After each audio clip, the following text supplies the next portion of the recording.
Hello guys, welcome back to my channel. আজকে সকালের breakfast দেখাতে পারলাম না, শুধু কুন্দ্রু ভাজা দেখালাম, বিকজ আমি ব্রেকফাস্ট একটু দেরিতে করেছি। আজকে চিকুর বন্ধুরা এসেছিলো ঘরে, তো ওরা কিছুক্ষণ 1 ঘন্টা খেলে দিলে চলে গেছে।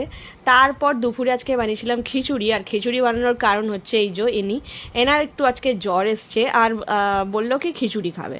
তো ও খিচুড়ি খেতে ভালোই বাসে, আর আমার বাচ্চারা খিচুড়ি খুবই ভালোবাসে। তো খিচুড়ির সাথে ডিমের অমলেট আর মা একটু বানিয়েছিল শাক, তো সেই দিয়ে আজকে দুপুরের খাবার খেয়ে দুপুরে ঘুমিয়ে পড়লাম।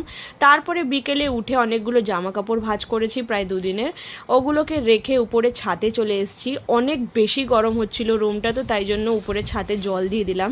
আর জল দিয়ে ভালো করে নিচে যখন এসেছি তখন এসে দেখি ওর শরীরটা আরও বেশি খারাপ লাগছে, জ্বর বেশি এসছে।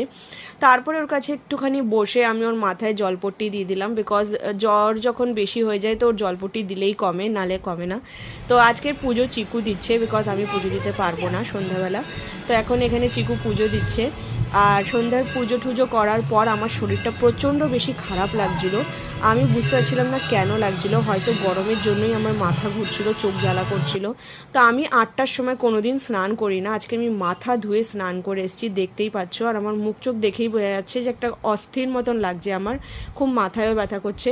তো দুধটা জাল দিলাম এখানে, আর দুধটা জাল দিয়ে ওষুধ খেয়ে কিছুক্ষণের জন্য শুয়ে পড়েছিলাম আমি।